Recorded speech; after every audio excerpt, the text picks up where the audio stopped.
এভাবে কলেজে গেলে অথি আর বাসায় আসলে ইরার সাথে প্রতিদিন আমার ফাইটিং হয়। এর মাঝে এসে গেল সায়েম ভাইয়ের মেয়ে দেখার দিন। তো সবার মতো আমিও রেডি হয়ে গেলাম। গাড়িতে উঠতে যাব এমন সময় আব্বু বলল, অয়ন তুই বাইক নিয়ে আয়, গাড়িতে এতজন বসতে পারবি না। না বাবা, আমি বাইক নিয়ে যেতে পারবো না, একা ভালো লাগবে না। আরে পাগল, সামনে তোর ছোট মামা বড় মামা দাঁড়িয়ে আছে, তারাও আমাদের সাথে যাবে। সো তুই বরং বাইক নিয়ে আয়। আরে একা যাবি কেন, তোর সাথে ইরাও যাবে। না না বাবা, আমি এই পেতনিটাকে নিতেই পারবো না, তার চেয়ে ভালো আমি একাই যাই। হ্যাঁ, ইরাকে তোর সাথে নিয়ে আসবি। আম্মু তুমি এই পেতনিটার সাপোর্ট করলে? আচ্ছা যাচ্ছি বলে ইরাকে রেখে চলে গেল তারা। দূর, কি আর করার, সারা পথে এই পেতনির জ্বালা খেতে হবে। তো ওকে নিয়ে রওনা দিলাম এবং গন্তব্যে গিয়ে গাড়ি থামালাম। চারদিকে তাকিয়ে, বাহ মামা তো সুন্দর বাড়ি বানিয়েছে। উপরে তাকাতে দেখি কয়েকটা সুন্দর মেয়ে একসাথে দাঁড়িয়ে কথা বলছে। একটা মেয়ে দেখলাম খুব লম্বা কালো চুল, একটা কালো খয়েরি শাড়ি পরে আছে, কিন্তু উল্টো দিকে ফিরে থাকায় মুখটা দেখতে পাইনি। মনে মনে ভাবলাম যাক ভালোই হবে, কয়েকটা বিআইন হয়তো কপালে জুটবে। আসলে ওই মেয়েটা খুব সুন্দর। আরে ভাবির কথা বলছিলাম, খুব সুন্দর হবে তাই না? তো আমরা বাসায় গেলাম। যাওয়ার পর নাস্তা পানি খেয়ে এবার মেয়ে দেখার পালা। মেয়ের বাবা বলল, ঐশীমা। তো কয়েকজন মেয়ে মিলে মেয়েকে দেখাতে গিয়ে আসলো শরবত আর মিষ্টি হাতে নিয়ে। মেয়েকে দেখে তো আমার আর ইরার মাথা ঘুরে গেল। আমার নিজের চোখকেও বিশ্বাস করতে পারছি না, সব কিছু যেন জানি এলোমেলো লাগছে। কি, আমরা তো এটা দেখার জন্য মোটেও প্রস্তুত ছিলাম না। এখন বুঝতে পারলাম কিছুক্ষণ আগে উপরতলায় দেখা কালো খয়েরি লম্বা কালো চুলের সে মেয়েটি আর কেউ নয়, ওই ডাইনি অথি। কিন্তু ওই এখানে কেন? আমাকে দেখে সে রেগে আগুন হয়ে গেছে। আমারও ভীষণ রাগ হচ্ছিল, কিন্তু কোনো রকম নিজেকে সামলে নিয়েছি। হ্যাঁ মা বল, কি হয়েছে? ওই ছেলেটা এখানে কেন? কোন ছেলেটা? ওই যে ওই মেয়েটার পাশের ছেলেটা, এটা তো আশিক সাহেবের ছোট ভাগ্নে। কিন্তু এখানে কেন? আরে ও তো ছেলের ছোট ভাই। বাবা, আমাকে আগে জানাওনি কেন? আমি এই বিয়ে মানি না। আরে এখনো কথা দেওয়া হয়নি, আগে মেয়ে দেখুক, তারপর আলাপ করে একটা ব্যবস্থা করা হবে। এখন এসব করে মান সম্মান ডুবাবি নাকি? তারপর অথি ও তার বাবা চলে আসলো আমাদের মাঝে। তিনি আমাদের হাসতে হাসতে বলতে লাগলেন, কিছু মনে করবেন না, আমার ছোট মেয়ে অথি এবার ইন্টার ফার্স্ট ইয়ারে পড়ে, খুব জেদি কিন্তু অনেক ভালো। ঐশীর বিয়ের বিষয়ে কিছু জানায়নি বলে রাগ করছে। আঙ্কেলের কথা শুনে আমি মনে মনে ভাবলাম, তার মানে অথি আমার বিয়াইন আর তার বোন বড় ঐশী আমার ভাবি হবে। দূর, ভাবতে মেজাজটা খারাপ হয়ে গেল। যাক, কপালে যা আছে তাই হবে। আর এইদিকে অথিও মনে মনে ভাবছেন, তার মানে অয়ন আমার বোনের দেবর, মানে আমার বিয়াই হবে। ভাবতেই রাগ আরো বেড়ে গেল। তো আশিক সাহেবের মেয়েকে কেমন দেখলেন? হ্যাঁ, আমাদের মেয়ে অনেক পছন্দ হয়েছে। আপত্তি না থাকলে আগামী সপ্তাহে আমরা আপনার মেয়েকে ঘরে নিতে চাই। আমার আর আপত্তির কিছুই নেই। এখন তো ঐশী আপনাদের মেয়ে হয়ে গেছে, আপনার যখন ইচ্ছে নিয়ে যান। বাবা, বাবা তুমি রাজি হয়ে গেলে? মা তুই রাগ করছিস কেন? এরকম ভালো ছেলে কি তোর আপুর জন্য মিলবে? তারপর আমি দুই পরিবারের সবাই মিলে একটা ছবি নেওয়ার জন্য সায়েম ভাইকে ডাকলেন। সবাই ছবির জন্য পোজ দিলেন, কিন্তু অথি আসলো না। তাই ইরা অথিকে ডেকে নিয়ে আসলেন। আপনি এখানে কেন বলেই টেনে আমার পাশে দাঁড় করিয়ে দিল। ইরা এমন কাণ্ডে আমি যদিও মজা নিচ্ছি, কিন্তু রাগে অথি লাল হয়ে আছে, কিন্তু কিছুই বলতে পারছে না। তারপর ছবি তোলা শেষ, আমরা সবাই বিদায় নিয়ে চলে আসলাম। পরের দিন ভাইয়ের কাছ থেকে নাম্বার নিয়ে ভাবিকে কল দিলাম। ওই ফালতু ছেলে, কে তোর ভাবি? আমি তো অবাক, এই কি একই রকম আচরণ, পুরো তো অথির মতোই। দুই বোন একই রকম নাকি? তার মানে সায়েম ভাইয়ের কপালেও শনি আছে। কোনো রকম নিজে সামলে নিয়ে ভাবি, আমি অয়ন, আমাকে চিনেন নাই? ওপাশে অয়ন নামটা শুনে কেমন জানি চমকে উঠল। কোনো কথা বলছে না, চুপ হয়ে আছে। আমি আপনাকে চিনি না, রাখেন বলেই ওপাশ থেকে কলটা কেটে দিল। তোর ভাইয়া এটা কার নাম্বার দিল বলে ভাইয়াকে ডাকতে গেলাম, তখন এই নাম্বার থেকে কল আসলো। রিসিভ করতেই, হ্যালো অয়ন, তুমি কল দিয়েছিলে? হ্যাঁ ভাবি, কিন্তু বলার আগেই আসলে আমি বাইরে ছিলাম, অথি কলটা রিসিভ করেছিল। ও আচ্ছা, আমার বিয়ান। তো ভাবি আপনি কেমন আছেন? এই তো আলহামদুলিল্লাহ ভালো, তুমি কেমন আছো? আমিও ভালো। তো ভাবি তোমার বোনটা এমন ডাইনি টাইপের কেন? আসলে ও খুব রাগী, আমার বিয়ের বিষয়ে তাকে কিছু জানানো হয়নি, সে খুব রাগ করেছে। কেন, তোমার বোনের সায়েম ভাইকে পছন্দ হয়নি? আসলে সেরকম কিছু না, অভিমান করেছে একটু। সমস্যা নাই, 2 দিন পর ঠিক হয়ে যাবে। ওকে ভাবি, এখন রাখছি বলে এই কলটা কেটে দিলাম। তারপর ইরা এসে বলল, তোমার অতি তো তোমার ভাইয়ের শালি হয়ে গেল, এখন কি করবা? কি করব? সে তার মতো থাকবে, আমি আমার মতো থাকবো। আবার যদি সবার সামনে কোনো অপ্রত্যাশিত কিছু ঘটিয়ে ফেলে? জানি না, কপালে যা আছে তাই হবে। আচ্ছা তুমি বসো, আমি কফি নিয়ে আসি। তারপর ইরা কফি আনতে গেল আর আমি টিভি দেখছি। তারপরে দুজনে বসে অনেক গল্প করলাম। পরের দিন কলেজে গেলাম, সাথে ইরাও ছিল। অবশ্য ইরা এখন সবসময় আমার সাথেই থাকে। মামা, অথি নাকি এখন তোর বেআইন হয়ে গেছে? হ্যাঁ মামা, জানি না আবার কি ঘটিয়ে বসে, খুব টেনশনে আছি বুঝলি। একটা কাজ কর, অথির সাথে কথা বলে একটা সমাধান করে ফেল। মেয়েটা যার আগে পরে আবার সবার সামনে কী থেকে কী বড় বসে বলা যায়। ওকে, তাহলে অথি কাল কলেজে আসুক, তারপর সবাই মিলে একসাথে বসে কথা বলবো। তো কলেজ শেষ, বাসায় চলে আসলাম। বাসায় এসে ভাবতে লাগলাম অধিকে কিভাবে এই বিষয়টা বলা যায়। ঠিক তখনই মাথায় একটা বুদ্ধি আসলো, না ভাবির সাথে কথা বলেই অথির নাম্বারটা নিতে হবে। তারপর ফোনে যদি পারি অথিকে সব কিছু বুঝিয়ে বলবো। এরপর আমি ভাবিকে কল দিলাম। রিসিভ করার পর ভাবিকে আমাদের সব কিছুই বুঝিয়ে বললাম। ভাবি বিষয়টি বুঝতে পারলো, তাই তিনি আমাদের অথির ফোন নাম্বারটা দিল। ফোন নাম্বারটা পেয়ে ভাবলাম একটা কল দিয়ে দেখি। আবার ভাবলাম না, এখন যদি অথিকে কল দিই সে আমাকে বিভিন্ন রকমের জেরা করবে, তাই আর কল দিলাম না। এইদিকে অথি এখনো রাগ করে বসে আছে।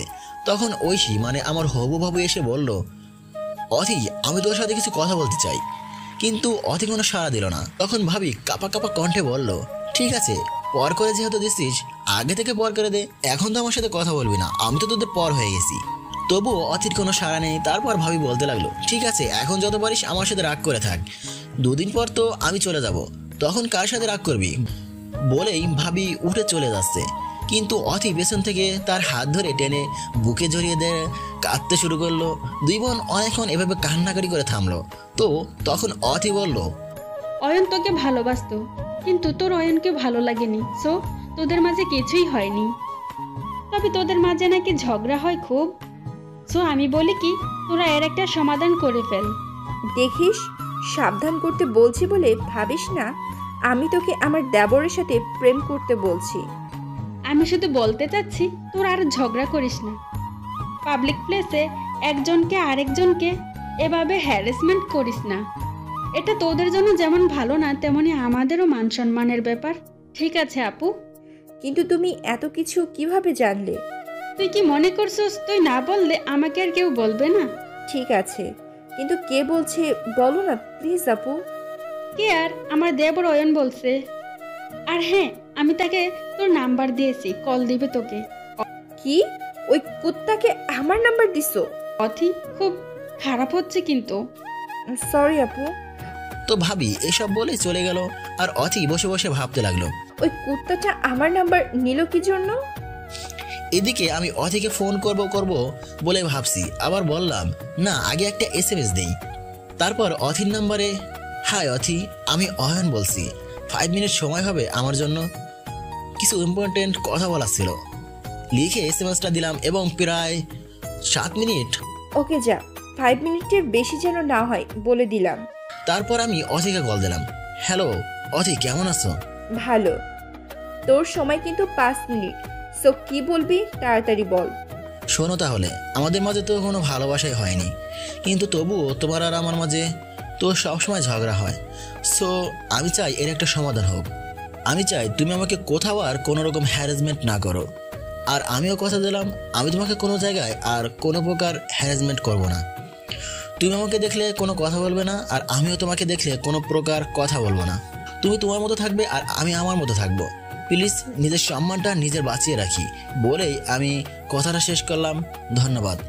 এই প্রথম তোর কোনো কথা আমার ভালো লাগলো। আসলে আমিও এর একটা সমাধান চাচ্ছিলাম। ওকে, তোর 5 মিনিট সময় শেষ, ভালো থাকিস। বলেই অথি কলটা কেটে দিল। আমি একটা বড় করে স্বস্তির নিঃশ্বাস দিলাম। যাক, এবার হয়তো একটু ভালো থাকা যাবে। তো পরের দিন কলেজে গেলাম, ক্লাস করলাম। এর মাঝে অথির সাথে আমার অনেকবার দেখাও হলো, কিন্তু আমরা কেউ কারোর সাথে কোনো কথাও বলি নাই। তো এভাবে প্রতিদিন আমরা কলেজে যাই আসি, কিন্তু আগের মতো ঝগড়া করি না। এইভাবেই আমাদের দিনটা ভালোই যাচ্ছে।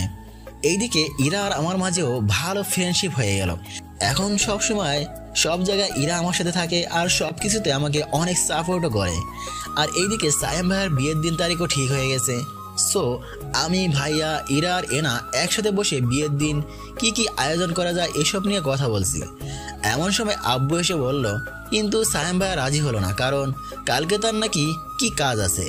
তখন আমি বললাম, তাহলে আমরা দুজনে এতগুলো বাজার কিভাবে করব। তখন ইরা আব্বুকে বলল, আঙ্কেল তাহলে আন্টিকে আমাদের সাথে নিয়ে যাই। তখন বাবা বলল, আরে না, সায়েমের মায়ের বাসায় অনেক কাজ, যেতে পারবে না। তখন সায়েম ভাই আমাকে বলল, অয়ন তাহলে তুই আমার একটা কাজ কর, আমি তোর ভাবিকে কল দিয়ে বলে দিচ্ছি তুই কালকে গিয়ে অথিকে নিয়ে আসবি, তারপর তোরা তিনজন একসাথে বিয়ের শপিং করে আসবি। তখন আমি বললাম, না ভাইয়া, আমি অথিকে আনতে পারবো না, আর অথিকে নিয়ে শপিংও করতে পারবো না, তার চেয়ে ভালো তুমি, অথি আর ইরা যাও, আমি না এসবে। তখন ভাইয়া আমাকে অনেক বুঝিয়ে সুঝিয়ে রাজি করালো, কিন্তু অথি আসবে না তো। ভাইয়া বলল, ওটা তোর ভাবির উপর ছেড়ে দিই। আমি বললাম, তাহলে তো ভালোই হবে। তারপর চলে গেলাম ফ্রেশ হতে। ফ্রেশ হয়ে খেয়ে দিয়ে ঘুমাতে যাব, এমন সময় ভাবি দিল কল। হ্যালো ভাবি। কেমন আছো অয়ন? ভালো, আপনি? আমিও ভালো। আচ্ছা শোনো, আমি অথিকে রাজি করিয়েছি, কাল তুমি এসে ওকে নিয়ে যাও। ওকে ভাবি, আমি গিয়ে দাঁড়াতে পারবো না, সো ম্যামকে রেডি থাকতে বলবেন। আচ্ছা ঠিক আছে। ও হ্যাঁ, আরেকটা কথা, দেখো আবার তোমরা মার্কেটে গিয়ে সিন ক্রিয়েট করা শুরু করো না। আশা করি এমন কিছু হবে না। সেটাই যেন হয়। ওকে ভাবি বলে ফোনটা রেখে দিলাম।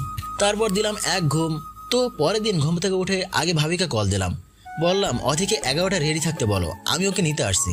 তারপর বাইক নিয়ে রওনা দিলাম অথিকে আনার উদ্দেশ্যে। সেখানে গিয়ে দেখলাম অথি এখনো রেডি হয়নি, তাই বাসার গেটে দাঁড়িয়ে ভাবিকে কল দিলাম, হ্যালো ভাবি, অথি কি এখনো রেডি হয়নি? হ্যাঁ হয়েছে তো, তুমি কোথায়? আমি তো তোমাদের বাসার গেটে দাঁড়িয়ে আছি, ওকে তাড়াতাড়ি আসতে বলো। কি, তুমি আমার বাসার গেটে এসে চলে যাবে, বাসায় আসবা না? এটা তো হয় না, বাসায় এসো। না ভাবি, অনেক তাড়া আছে, অথিকে আসতে বলো। ভাবি আমাকে অনেক জোর করেও বাসায় নিতে পারেনি, সো না পেরে অথিকে পাঠিয়ে দিল। তারপর অথি আসলো, আমি গাড়ি স্টার্ট করলাম, কিন্তু অথি খাম্বার মতো দাঁড়িয়ে আছে, বাইকে উঠছে না, কোনো কথাও বলছে না, আমিও কোনো কথাও বলছি না। কিন্তু বাধ্য হয়ে বলতে হলো, দাঁড়িয়ে থাকবেন নাকি বাইকে উঠবেন? কোনো কথা না বলে চুপচাপ আমার থেকে সামান্য দূরত্ব বজায় রেখে বাইকে উঠে বসলো। তারপর এক হাত আমার কাঁধে দিয়ে ধরে রেখেছিল, কিন্তু আবার কি বুঝে নামিয়ে ফেললো, আমিও কিছু বললাম না। আমি আমার মতো বাইক চালাতে থাকলাম। আজ বাইক চালিয়ে মনে হচ্ছে যেন একটা গাড়ির উপর দুটো মরা মানুষ বসে আছে, কোনো কথা নেই, নড়াচড়া নেই, একদম নীরব। তবে মাঝে খেয়াল করলাম, যখন একটু হার্ট ব্রেক হয় তখনই অথি আমাকে পেছন থেকে হালকা খামচে ধরে, বাস ছেড়ে দেয়। সারা রাস্তায় এভাবে চলতে থাকে। তো আমরা এভাবে বাসায় এসে পৌঁছালাম। গাড়ি থেকে নেমে আমি অথিকে বললাম, আপনি একটু দাঁড়ান, আমি ইরাকে ডেকে দিচ্ছি, ও আপনাকে ভেতরে নিয়ে যাবে।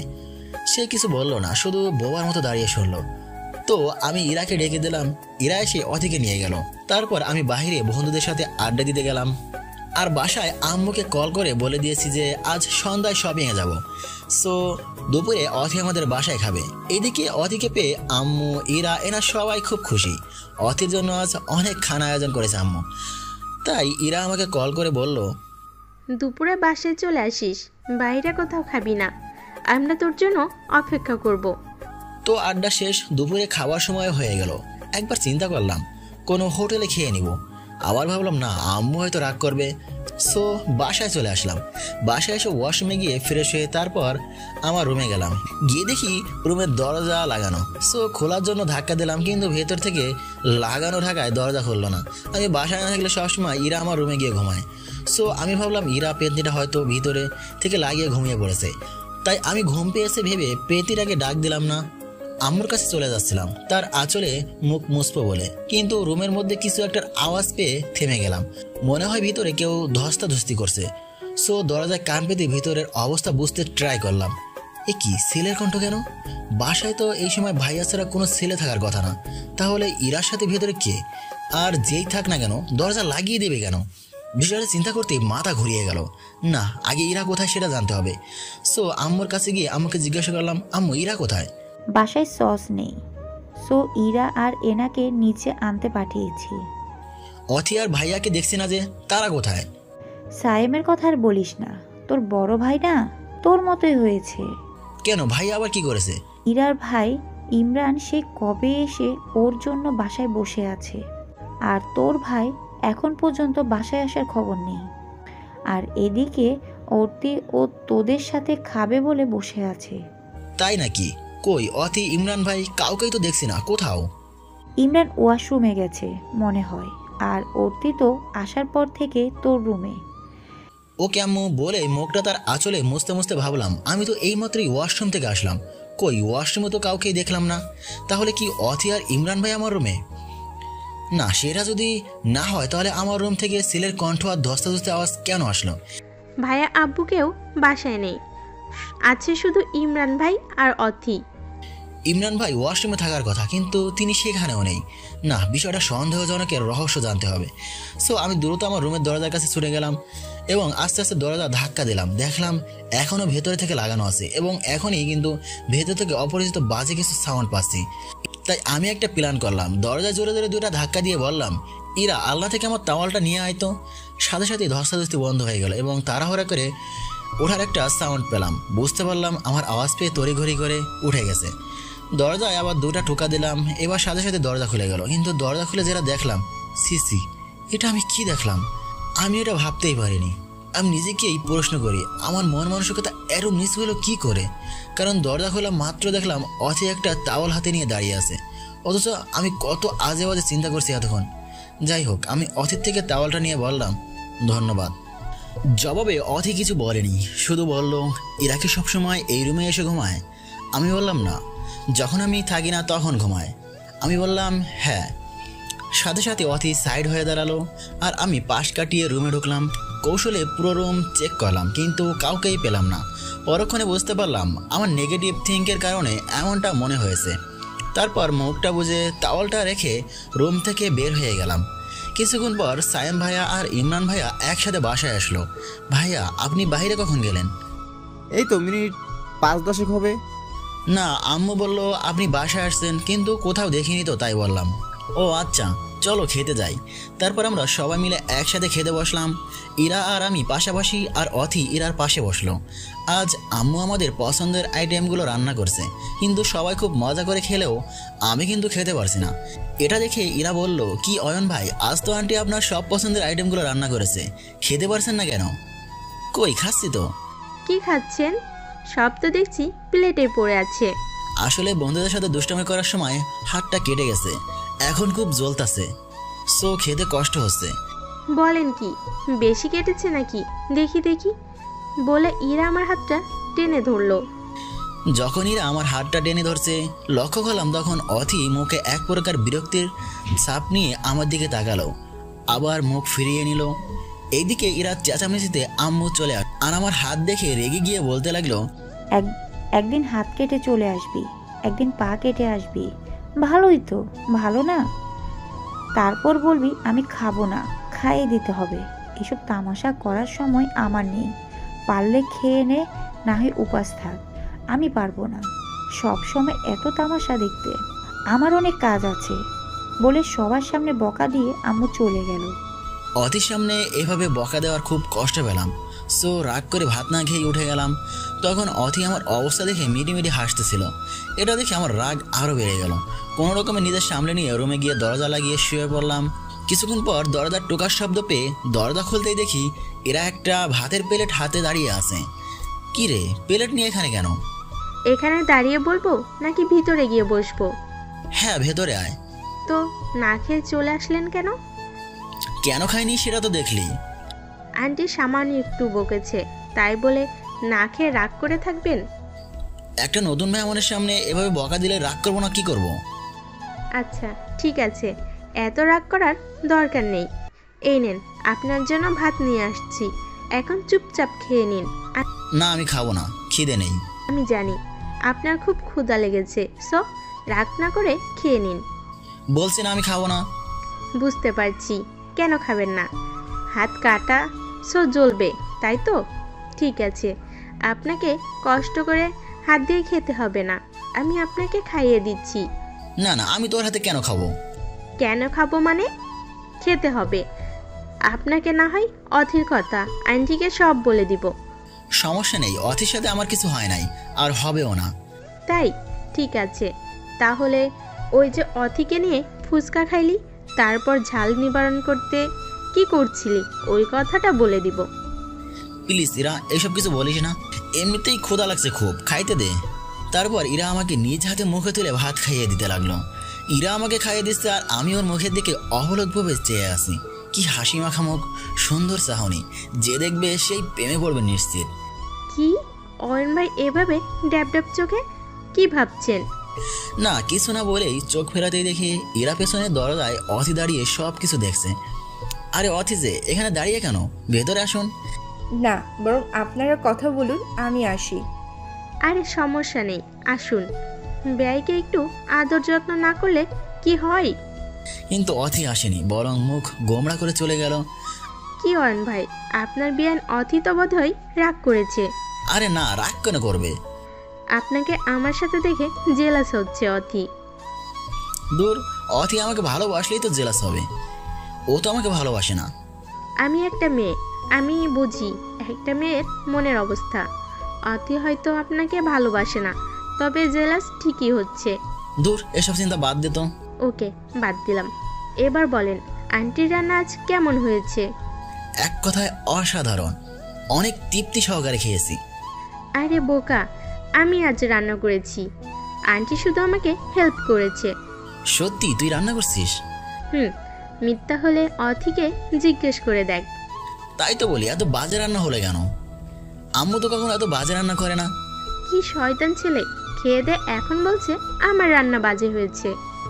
মিস্টার দাঁড়া, আজ তোর 12টা বাজিয়ে ছাড়বো বলেই আমার উপর ঝাঁপিয়ে পড়ে বুকের ওপর কিল ঘুষি মারতে শুরু করছে। তখন হঠাৎ অথি এসে আমাদের এই অবস্থা দেখে ফেললো। অথিকে দেখে আমরা তড়ি ঘরে ঘরে উঠে পড়লাম। সরি, মনে হয় আপনাদের ডিস্টার্ব করলাম। সমস্যা কি? আদর করে যে মারতে পারে সে? মানে হচ্ছে কিছুক্ষণ আগে তো আপনাকে খাইয়ে দিচ্ছিল, এখন মারলে প্রবলেম কি?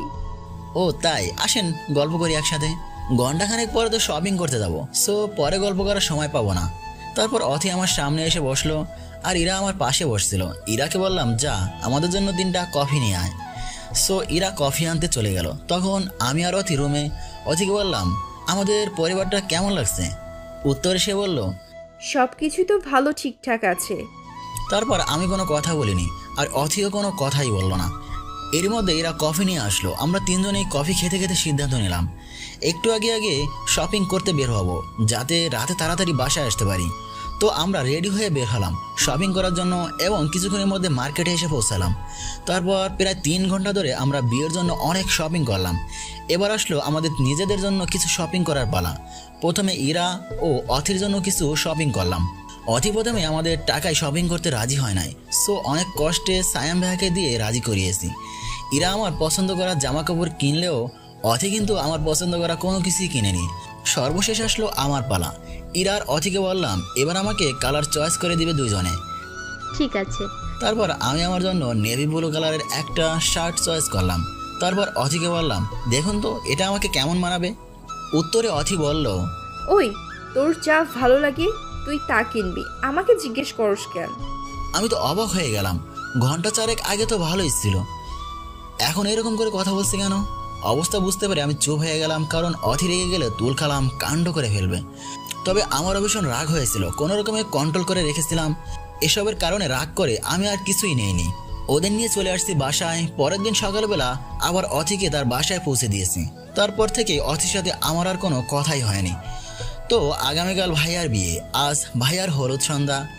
সো বাসায় অনেক মেহমান আসলো। আমি, এনা, ইরা, আমার বন্ধুরাও, আমার কাজিনরা সবাই ভাবিকে হলুদ দিতে যাব। তার জন্য প্রস্তুত হলাম এবং সবাই মিলে অথির বাড়িতে গেলাম। বাসার সামনে এসেই ভাবিকে কল দিলাম, বললাম, ভাবি আমরা আসছি। ভাবি বলল, ওকে, আমরা কয়েকজনকে পাঠাচ্ছি, তোমাদের বরণ করে নেবে। তারপর কয়েকটা ছেলে এসে আমাদেরকে বরণ করে নিল। তারপর আমরা বাসায় গিয়ে, ও মাই গড, এদের বাসায় তো অনেক মেহমান। এদিক ওদিক তাকাতেই দেখলাম অনেকগুলো মেয়ে এক জায়গায় দাঁড়িয়ে গল্প করছে। ছেলেপক্ষ থেকে হলুদ দিতে আসতে শুনে সবাই হু হু করে দৌড় দিল আমাদের দেখে।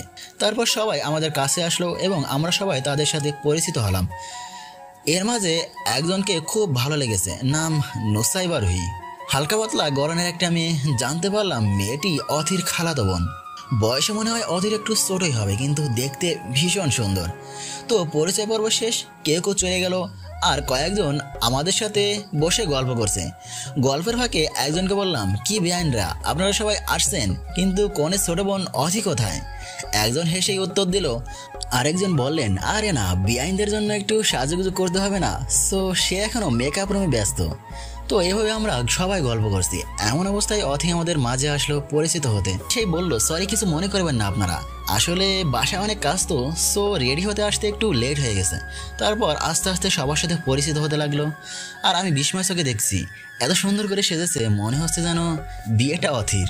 যাই হোক, অথিকে দেখে মোটামুটি আমরা যে কয়েকজন ছেলে কাজিন ছিলাম সবাই ক্রাশ খেলাম।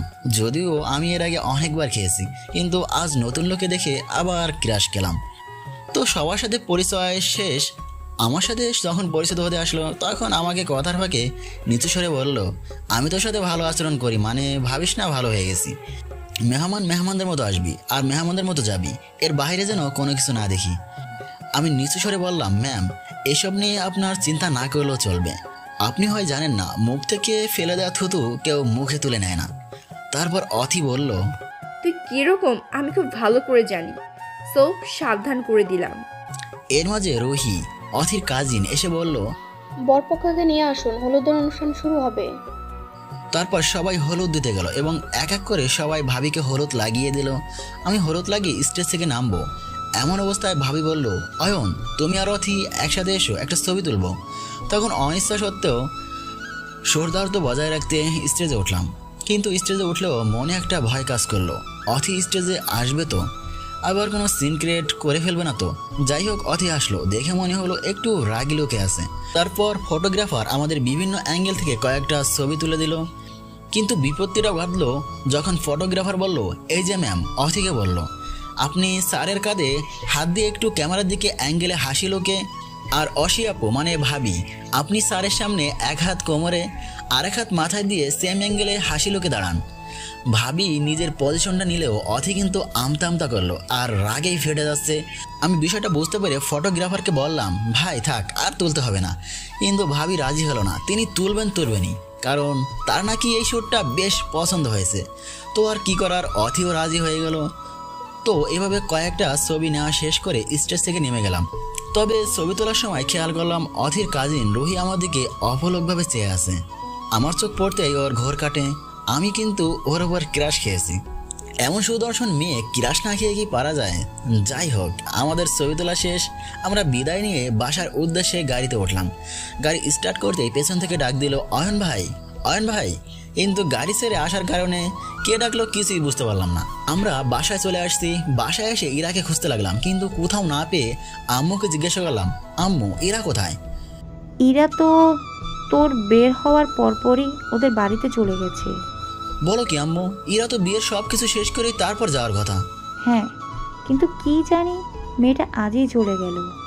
কেন, তোমায় কিছু বলে যায়নি? শুধু বলল বাড়ি থেকে কল আসছে, তাড়াতাড়ি বাড়ি যেতে হবে, আর ইমরানও চলে গেছে। তোমরা তাদের আটকাওনি কেন? আমরা সবাই অনেক ট্রাই করেছি, কিন্তু তবুও তারা চলে গেল। ও শিট, আমাকে ইরার বাড়িতে যেতে হবে, জানতে হবে কেন আজও চলে গেল। বলেই আমি ইরাদের বাড়িতে চলে গেলাম। এদিকে অতি তাদের কাজিনদেরকে নিয়ে খুব এনজয় আছে। তার কাজিনরা বলাবলি করলো, অর্থি আপু, আজ তোমাকে আর অয়ন তালতো ভাইকে হেব্বি লাগছে। ও অয়ন ভাইটা কি সুইট। তারপর আরেকজন বলে উঠলো, অর্থি আপু, তুমি যদি অয়ন ভাইকে বিয়ে করো তাহলে তোমাদের বাচ্চাগুলো অনেক গুলুমুলু হবে। আমি তো প্রেম করি, না হয় অয়ন ভাইয়াকে পটিয়ে বিয়ে করে ফেলতাম। সবাই সবকিছু বকবক করে গেল। অতি কিন্তু কোনো কথাই বললো না, চুপ হয়ে শুনতে রইলো আর মনে মনে কি যেন ভাবলো। ভাবনার জগৎ থেকে ফেরার পর চারদিক তাকিয়ে দেখলো সবাই এতক্ষণ বকবক করলেও ওর খালাতো বোন রুহি মন খারাপ করে বসে আছে। কি রে রুহি, মন খারাপ কেন? কেন, অয়নকে তোর কি দরকার ছিল? তারপর রুহি বলল, উনি যখন গাড়িতে উঠলো আমি তাকে পেছন থেকে ডাকলাম। আরে আজব তো, অয়নকে তোর কি দরকার সেটা তো বলবি। কথাটা শুনে অথির মাথা ঘুরে উঠল। এই মেয়ে বলে কি, অয়নকেও ভালোবাসে? আমি এত বছরে ওর প্রেমে পড়লাম না, আর এ কিনা প্রথম দেখাতেই কুপকাত। এমন কি আছে ওই কুত্তাটার মাঝে? তুই ঠিক আছিস তো রুহি? কী সব উদ্ভট কথাবার্তা বলছিস? বলবো না কেন? তুমি যে পেকে গেছো তাদের জানাতে হবে না? ঠিক আছে, বলবো না, তবে আর যদি শুনি তবে তোর খবর আছে। তারপর মায়ের ডাকে সাড়া দিয়ে অথি গেল রান্নাঘরে। এদিকে আমি সোজা ইরার বাড়িতে চলে আসলাম। এসে যা দেখলাম রীতিমতো চমকে গেলাম। দেখলাম বাসার এক কোণা এরা পাগলির মতো ফ্লোরে বসে আছে, চুলগুলো এলোমেলো, কপালের টিপটা চোখের কাছে এসে লেপটে আছে, ঠোঁটের লিপস্টিক রং হারিয়ে ফেলছে আর চোখ দিয়ে অনবরত পানি ঝরছে। আর অন্যদিকে কয়েকজনকে ঝড়ো হয়ে দাঁড়িয়ে থাকতে দেখলাম। অবস্থা বুঝতে তাদের কাছে গেলাম। এ কি, এটা তো ইরার বাবা, কি হয়েছে ওনার? পাশ থেকে ইমরান ভাই বলে উঠল, আজ আব্বুর শরীরটা খারাপ ছিল। সন্ধ্যার দিকে হঠাৎ ইরার আব্বুর নড়াচড়াও কথা বন্ধ হয়ে গেছে। গায়ের হাত দিয়ে বুঝলাম শিরা সচল আছে এবং নিঃশ্বাসও চলছে। তার মানে তিনি স্ট্রোক করেছেন। সো ইমরান ভাইকে বললাম, অ্যাম্বুলেন্স ডাকেন, তাড়াতাড়ি হসপিটালে নিতে হবে। তারপর আঙ্কেলকে হসপিটালে নিয়ে গেলাম। প্রায় 4 ঘন্টা পর আঙ্কেলের হুঁশ ফিরে আসলো। অনেক আত্মীয় স্বজন দেখতে আসলো তাকে এবং আঙ্কেলের এক বন্ধু নিউজ পেয়ে তাকে দেখতে আসছে। তারপর আঙ্কেল তার বন্ধুর সাথে কথা বলতে বলতে একসময় একটা আবদার করে বসলেন। আবদারটা হলো ইরাকে তার ছেলের বউ করে নিতে হবে। কথা শুনে তার বন্ধু চুপ হয়ে আছেন, কি যেন চিন্তা করছেন। এদিকে এমন আবদার শুনে আমরা সবাই থমকে গেলাম, কারণ ওনার বন্ধু যদি না করে দেয় তাহলে হয়তো আবার উনি স্ট্রোক করবেন। সো আমরা একটা ভয়ে ছিলাম, কিন্তু না, তিনি কথা দিলেন ইরাকে তার ছেলের বউ করে নিয়ে যাবেন এবং বিয়ের আয়োজন এই 3 দিনের মধ্যেই সেরে ফেলবেন, কারণ তাকে আবার বিদেশে চলে যেতে হবে আগামী সপ্তাহে। ও গড, মনে হয় বুকের উপর থেকে বিশাল এক পাথর নেমে গেল। বড় করে একটা নিঃশ্বাস নিলাম এবং সবাই অনেক খুশি হলাম। এর মাঝে রাত পেরিয়ে ভোর হলো। সকালে আঙ্কেলকে দেখে ডাক্তার বললেন রোগী আগের থেকে অনেকটা সুস্থ, তবে আরও 2-3 দিন থাকে, তারপর রোগীকে বাসায় নিয়ে যাবেন। এদিকে আমি বাসায় কল করে জানিয়ে দিয়েছি যে আজ আমি বিয়েতে থাকবো না, আঙ্কেলকে নিয়ে হাসপাতালে আসি। প্রথমে কেউ রাজি না হলেও পরে সবাই রাজি হয়েছে। আসলে বিয়েতে না থাকার কারণ হচ্ছে অথির সাথে অভিমান, কারণ গতকাল হলুদ সন্ধ্যায় আমার সাথে যে আচরণ করেছে সেটা মনে খুব লেগেছিল, যদিও কাউকে বুঝতে দেয়নি। এদিকে আজ অথিও খুব খুশি। আজ নতুন নতুন বিয়ায় আত্মীয় স্বজন আসবে। সো আজকের জন্য পূর্বের সব কিছু ভুলে যাব। আজ অন্তত অয়নের সাথে কোনো ঝগড়াই করবো না, বরং পারলে আগে বিপদটা চুকিয়ে ফেলবো। তো যথারীতি বরযাত্রী আর বর আসলো কনের বাড়িতে। বরকে খুব আদর যত্নে বরণ করে নিল কনে পক্ষে। কিছুক্ষণ পর বিয়ের অনুষ্ঠান শুরু হয়ে গেল। অথি আসছে বরপক্ষের মেহমানদের সাথে কুশল বিনিময় করতে, এবং সে আগে থেকেই ঠিক করে রেখেছিল যে আজ সে আমার সাথেই সবার আগে কুশল বিনিময় করবে। সো অথি এসে আমাকে খুঁজতে লাগলো, কিন্তু কোথাও খুঁজেই পেল না। কাউকে যে জিজ্ঞাসা করবে সেটার সাহসও পাচ্ছে না। প্ল্যান করে সে ইরাকে জিজ্ঞাসা করতে গেল, কিন্তু ভাবছি কি ব্যাপার, সবাইকে দেখছি কিন্তু আজ অয়নকে দেখছি না কেন? এ কি, এরাও নেই, গেল কোথায় দুইজন একসাথে? মাথায় কিছুই কাজ করছে না। সবাই আছে, শুধু ইরা আর অয়ন নেই। না, ওদের না আসার কারণটা জানতে হবে। কি করা যায়? মাথায় একটা প্ল্যান এসে গেল। এনাকে জিজ্ঞেস করতে হবে। এনা আপি, কেমন আছো? খুব ভালো, তুমি কেমন আছো? তোমার মতো আমিও খুব ভালো আছি। আচ্ছা, এরা কেন চলে গেছে তুমি জানো? ইরা আপু আর ইমরান ভাইয়া কাল রাতেই তাদের বাসায় চলে গেছে। আর অয়ন কোথায়? ভাইয়া তো আসার কথা ছিল, কিন্তু কি জানি আসেনি। হ্যাঁ, ইরা আপুর আব্বু অসুস্থ, এখন মেডিকেলে আছে, তাই চলে গেছে। এনার মুখে কথাগুলো শুনে অথির মনটা খুব খারাপ হয়ে গেল। মনে মনে চিন্তা করলে অয়ন মনে হয় আমার সাথে অভিমান করে আসেনি। তা না হলে নিজের ভাইয়ের বিয়ের অনুষ্ঠানে না আসার কোনো কারণ নেই। আসলে গতকাল ওর সাথে এমন আচরণ ঠিক হয়নি। যাই হোক, বিয়ের অনুষ্ঠান শেষ হয়ে গেল। বরপক্ষ কনেপক্ষকে নিয়ে গেল। তো আজ আমার সাথে আর অথির কোনো মোলাকাত হয়নি। অথি ধরে নিয়েছে আমি শুধু তার সাথে অভিমান করে আসিনি। ভাবতেই অথির মনে অন্যরকম একটা খারাপ লাগা কাজ করলো। হঠাৎ রুহি এসে, আপু তোমার কাছে কি অয়নের ফোন নাম্বার আছে? কেন, ওর নাম্বার দিয়ে কি করবি? আরে ও তো আজ আসেনি, তো কি জন্য আসেনি একটু জিজ্ঞেস করতাম। না, আমার কাছে কোনো নাম্বার নেই। তুই যা তো এখান থেকে। আরে যাচ্ছি, এত রাগ হচ্ছ কেন? রুহি চলে গেল। তবে অথির একটা উপকার করে গেল, কারণ অথি ভুলে গিয়েছিল যে আমার নাম্বার ওর কন্ট্যাক্ট লিস্টে সেভ করা আছে। সো অথি দেরি না করে আমার নাম্বারে কল দিল, কিন্তু রিং হলেও কোনো রেসপন্স পেল না, কারণ অথির নাম্বার দেখে আমি কলটা কেটে দিই। আমি চিন্তা করলাম এখন যদি আমি কল রিসিভ করি তবে হয়তো সে আমাকে কোনো না কোনো ইস্যু বানিয়ে গালি শুনিয়ে দেবে। সো কল না ধরাই ভালো। এইদিকে অথি তো রেগে মেগে ফুফে উঠছে। কুত্তা আমার কল কেটে দিচ্ছে। আমি কল দিয়েছি বলে দাম বেড়ে গিয়েছে তোর, তাই না? তোদের বাড়ি গিয়ে তোকে কেলিয়ে আসবো। এখন তো আর আপুর বিয়ে ভাঙার ভয় নেই। দাঁড়া একবার তোদের বাড়ি গিয়ে লই। এসব বলতে বলতে দাঁত গিজ গিজ করছে। তো এইদিকে ইরারও বিয়ে হয়ে গেল অনেক ভালো ফ্যামিলিতে এবং পাত্র দেখতে শুনতে ভালো। তবে তাদের বিয়েটা বড় কোনো অনুষ্ঠান করে হয়, কারণ পাত্রের বাবা বিদেশ সফর করে আসলে আর ইরার বাবাও সুস্থ হলে তারপর বড় করে অনুষ্ঠান করবে। তো ইরার বিয়ে সম্পন্ন করে আজ আমি আমার বাসার দিকে রওনা দিলাম। তো আজ অথি আমাদের বাড়িতে বেড়াতে আসছে। এসে বাসায় সবাইকে পেলেও আমাকে পেল না, তাই ভাবির কাছ থেকে জানতে চাইলো আমি কোথায়। আমি ইমরানদের বাড়ি গেছি এবং আজই আসবো। তারপর ভাবি আর অথি দুই বোন বসে অনেক গল্প করলো। আমিও বাসায় এসে গেলাম। বাসায় ঢুকতেই প্রথমে অথিকে দেখে চমকে উঠলাম, কারণ আমি জানতাম না যে অথি আমাদের বাড়িতে বেড়াতে আসবে।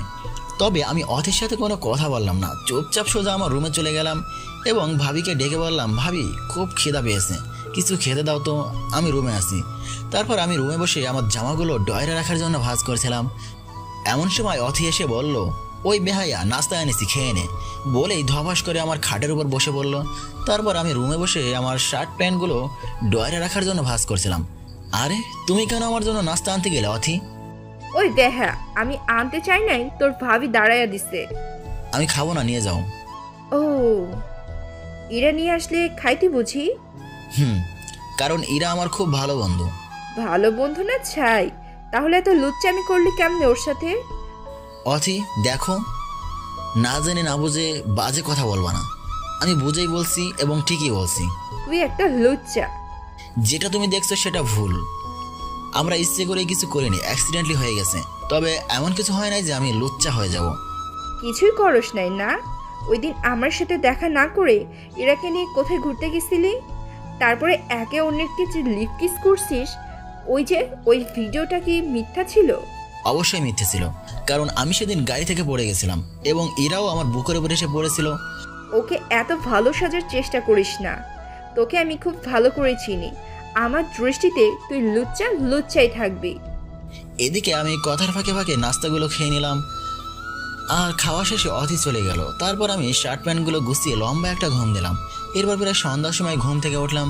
মোবাইলটা হাতে নিয়ে সময় দেখতে স্ক্রিনে অন করতেই দেখি অথির নাম্বার হতে SMS আসছে। ওই নির্লজ্জ বেহা, বিয়ের দিন কই ছিলি? হলুদ সন্ধ্যার দিন আসলি, বিয়ের দিন আসলি না কেন?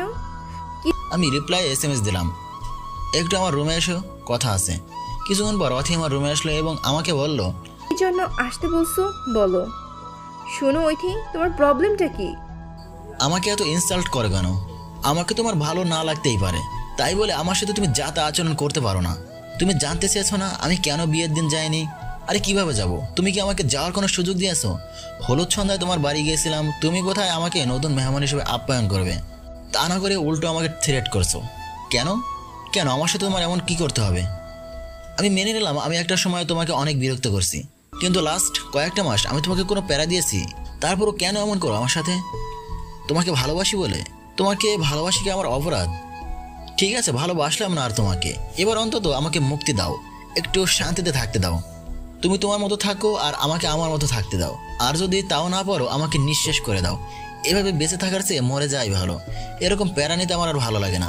এসব বলে আমি রুম থেকে বেরিয়ে গেলাম। আর অথিও চুপ করে এতক্ষণ সব কথা শুনছিল, কোনো কথাই বললো না। আমার কথাগুলো শুনে অথির খুব খারাপ লেগেছিল।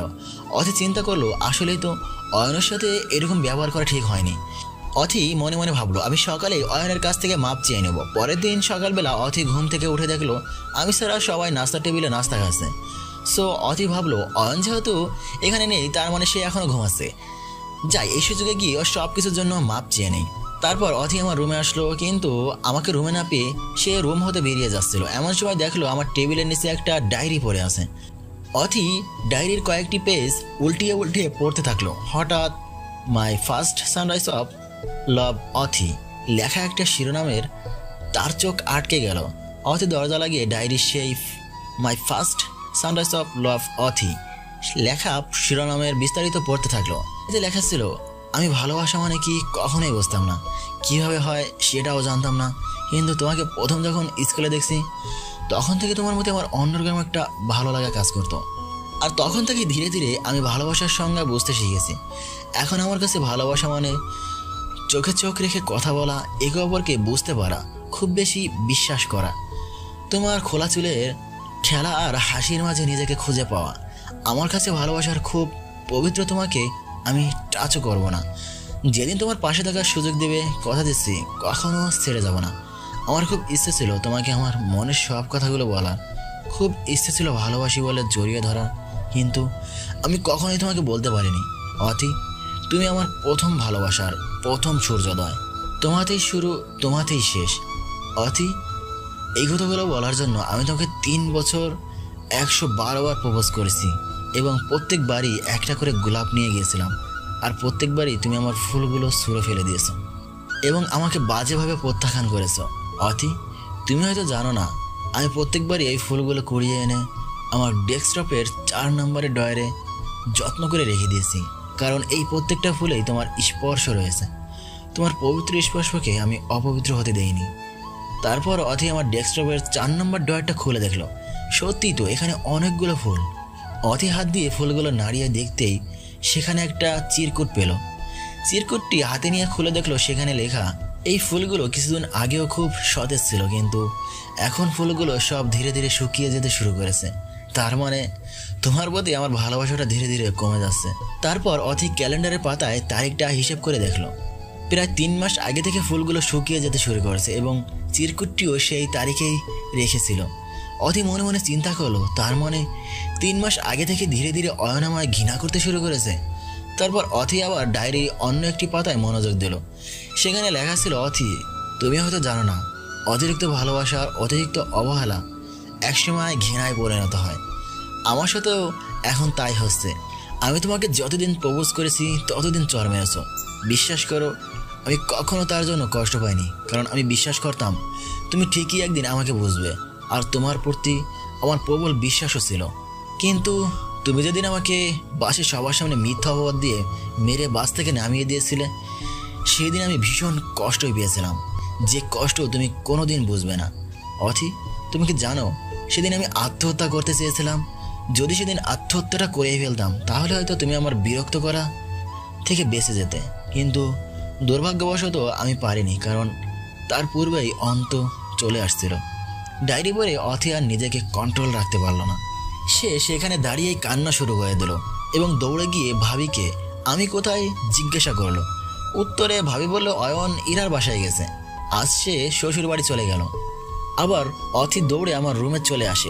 অথির বুঝতে বাকি রইল না যে ইরার বিয়ে হয়ে গেছে, কিন্তু এতদিন তাহলে অয়ন আর ইরার মাঝে কিসের রিলেশন ছিল?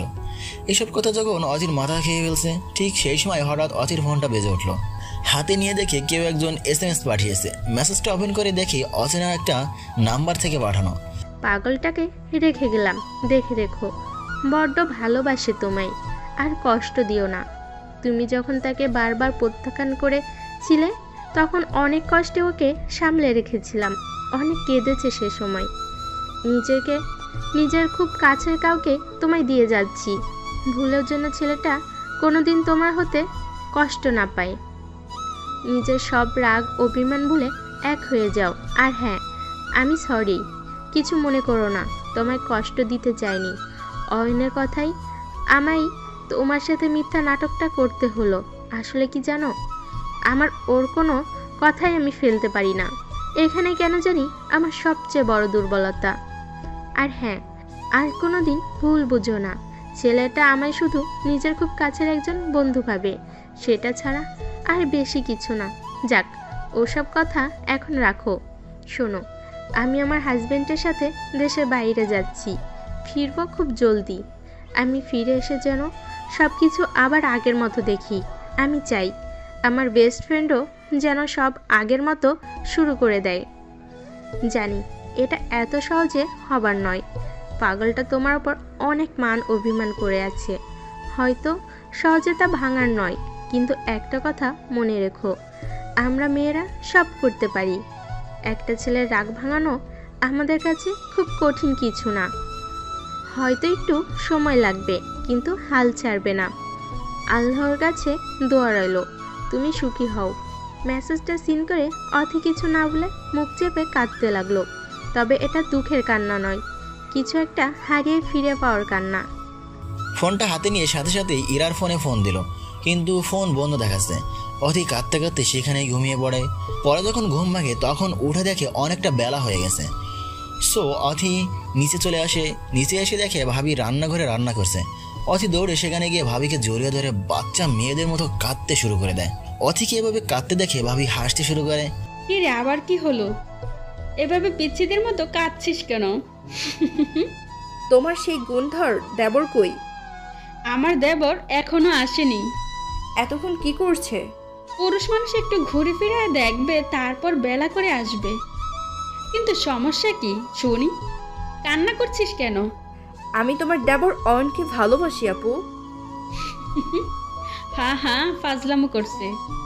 সত্যি আপু, আমি অয়নকে ভালোবেসে ফেলেছি। তো ভালোই যখন বাসবি, এত বছর পাগলটাকে কষ্টে রাখছিলি কেন? কি তুমি কেমনে জানো আমি এত বছর অয়নকে কষ্ট দিছি? আমাকে আমার দেবর সব বলেছে। তো তোমার দেবরের জন্যই? তো কিছু না। আচ্ছা কি করছো এখন? কফি বানাচ্ছি তোর জামাইয়ের জন্য।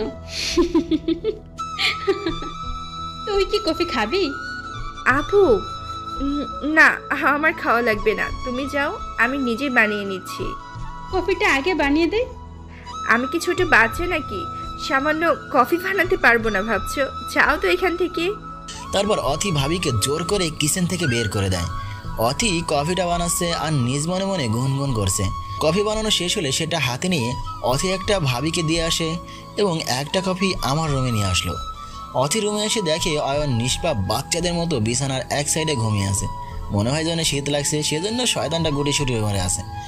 অথি বিছানার পাশে থাকা চাদরটা দিয়ে আমাকে আরও ভালো করে ঢেকে দিল।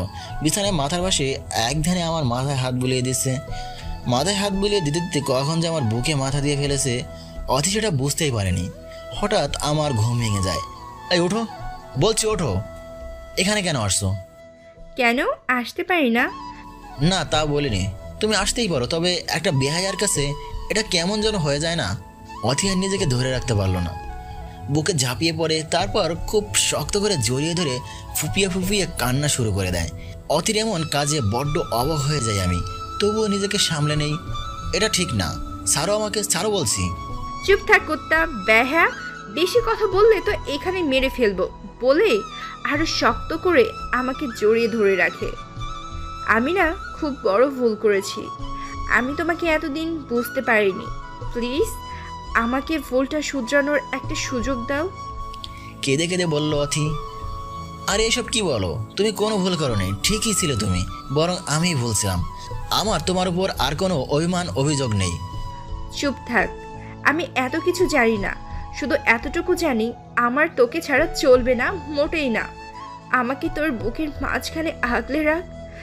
আমার খুশিতে তখন চোখ দিয়ে অস্ত্র ধরছে, তবুও অভিমান করে বললাম, না রাখবো না, এতদিন অনেক কষ্ট দিয়েছো। আর একটা বেহাইয়া আর কিছু বলতে পারলাম না, কারণ তার আগেই অথি আমার ঠোঁট দুটো তার ঠোঁটের দখলে নিয়ে নেয়, যার স্পর্শে আমার চোখটা দুইটা নীরবে বোঝা যায়। কিছুক্ষণ পর অথি বুকে মাথা রেখে বলল, এতদিন যে কষ্ট দিচ্ছি সব শোধ করে দেবো ভালোবাসা দিয়ে। তবু এই বেহা কি হলো? অয়ন আমাকে ধাক্কা দিয়ে সরিয়ে দিলে কেন? আমার রুম থেকে যাও তো, আমি ঘুমাবো। ঘুমাও, আমি কি না করছি নাকি? কথা না বাড়িয়ে বিছানায় শুয়ে পড়লাম। অথি চুপচাপ আমার দিকে চেয়ে আছে, আমি সেদিকে নজর দিলাম না। অথি কিছুক্ষণ পর উঠে সোজা দরজাটা লাগিয়ে দিল। এ কি, তুমি দরজা লাগিয়ে দিলে কেন? আমি এখন তোমার সাথে ঘুমাবো। কি বলছো এসব? তুমি পাগল হলে নাকি? কেউ দেখলে কি ভাববে? এমন করে বলছো কেন? এখনো কি রেগে আছো আমার উপর? ক্ষমা করে দাও না প্লিজ। ক্ষমা তাকেই করে যে ক্ষমা পাওয়ার যোগ্য। তুমি আমার রুম থেকে বের হও। না, আমি কোথাও যাব না, তোমার পাশেই ঘুমাবো যতক্ষণ না তুমি আমাকে মাফ করছো। যাও এখান থেকে বলে দরজাটা খুলে ধাক্কা দিয়ে অথিকে বের করে দিলাম। তখন অথি বাইরে থেকে অনবরত কেঁদেই বলছে, আমাকে মাফ করে দাও অয়ন, প্লিজ। অথি আরও চিৎকার করে বলতে লাগলো, আমি তোকে সত্যি অনেক ভালোবাসি বলেই চিৎকার করতে লাগলো। অথির চিৎকার আম্মু আর ভাবি দৌড়ে আসলো, এসে যা দেখলো তারা অনেক ভয় পেয়ে গেল। অথি দরজার কাছে ফ্লোরে বসে কান্না করছে। অথি, তোমার এই অবস্থা কেন? কি হয়েছে তোমার? কিন্তু অথি কোনো উত্তর দিচ্ছে না, শুধু চিৎকার করে বলছে, বিশ্বাস করো আমি তোমাকে ভালোবেসে ফেলেছি। আমি তোমাকে আর কোনোদিন কষ্ট দিব না, প্লিজ আমাকে মাফ করে দাও। আম্মু কিছু না বুঝলেও ভাবি কিন্তু সব জানে এবং বুঝে। তাই ভাবি অথিকে টেনে তুলে নিয়ে বুকে জড়িয়ে তার রুমে নিয়ে যায়। তারপর অথিকে শান্ত হতে বলে আর এই বিষয়ে আম্মু আর আমার সাথে কথা বলবে বলেই আশ্বস্ত দেয়। তারপর অথি শান্ত হয়, কিন্তু নীরবে চোখের পানি ফেলে কাঁদছে তো কাঁদছে। এইদিকে আমি অথির আওয়াজ যেন আমার কানে না আসে তার জন্য আউট সাউন্ড গ্রুপ ইয়ারফোন লাগিয়ে গান চালিয়ে দিয়েছি, যার কারণে বাইরে কী হচ্ছে আমি কিছুই বলতে পারি না। তো গান শুনতে শুনতে আমি ঘুমিয়ে গেলাম। যখন ঘুম ভাঙে তখন দেখি বেলা গড়িয়ে গেছে। তড়িঘড়ি করে উঠে আমি চিৎকার করে আম্মুকে বললাম, আম্মু আম্মু খুব ক্ষুধা পেয়েছে, আমাকে কিছু খেতে দাও। কিছুক্ষণ পর আমার দরজায় টোকার আওয়াজ পেলাম, তাই দরজা খুলে দেখি অথি আমার জন্য খাবার নিয়ে আসছে। কি বাইরে দাঁড়িয়ে থাকবো নাকি ভিতরে যেতে দিবা? আমি তো হ্যাং হয়ে আছি, এই মেয়ে এখন এত হাসি খুশি কেন, কি বলবো বুঝতে পারছি না। তাই একটু রেগে গিয়ে বললাম, না তোর ভিতরে আসতে হবে না, খাবারটা আমার কাছে রেখে এখান থেকে চলে যা। অথি আমার হাতে খাবারগুলো দিয়ে তারপর পাশ কাটিয়ে আমার রুমের ভিতরে চলে আসলো। আমি হাতে খাবার থাকার কারণে তাকে আটকাতেই পারলাম না। অথি খুব খারাপ হচ্ছে, কিন্তু আমার রুম থেকে বের হও। এটা আমার রুম, আমি কেন বের হব? তোর রুম মানে? হ্যাঁ আমার রুমই তো, আমার হবু জামাইয়ের রুমকে আমার রুম বলতে পারি না? মানে কি? তোর হবু জামাইকে? আমার হবু জামাই তুমি, কারণ আন্টি আজ ডিসিশন নিয়েছে আমাকে তোমার বউ করবে। হোয়াট? কি সব বলছিস পাগলের মতো? হ্যাঁ আমি ঠিকই বলছি, তুমিই হচ্ছে আমার হবু বর। বলেই অথি আমার গলা জড়িয়ে ধরে, কি সব অসভ্যের মতো আচরণ করছিস, ছাড় আমায়। বিছানার উপর ফেলে দিয়ে আমার বুকের উপর চড়ে বসে আমার গলা টিপে ধরে বলল, বল আমাকে মাফ করে দিয়েছিস। বল আমাকে বউ বানাবি? আমি তোর মতো মেয়ে আর জীবনেও ভালোবাসবো না এবং বউ হিসেবেও মেনে নিব না। কি? তাহলে আজ তোকে গলার টিপে মেরে ফেলবো, কুত্তা বেহা। অতি ভালো হচ্ছে না, আমার কিন্তু লাগছে। লাগলে লাগুক, আগে বল আমাকে মাফ করে দিছিস, আমাকে ভালোবাসবি আগের মতো? আগে তো ছাড়বি নাকি? আচ্ছা ছেড়ে দিলাম, এবার বল ভালোবাসবি আমাকে? কোনোদিন না, বলেই আমি রুম থেকে বের হয়ে গেলাম। অথি পেছন থেকে বলল, খাবারটা খেয়ে যাও। না আমি খাবো না। কেন খাবে না? এসো আমি খাইয়ে দিচ্ছি। বললাম তো আমি খাবো না, খিদে নেই, বরং তুই এনেছিস তুই খা। তারপর আমি সোজা আম্মুর কাছে চলে গেলাম। গিয়ে দেখি আম্মু ভাবি কি যেন আলাপ করছে। আমাকে দেখে আম্মু ডেকে বলল, অয়ন, অর্তি কোথায়? তোমার ভাবি যা বলেছে তা কি সত্যি? কি আম্মু? তুমি নাকি অর্তিকে পছন্দ করো, আর বিয়ের আগে থেকে নাকি তুমি অর্তিকে চেনো? কি বলছে?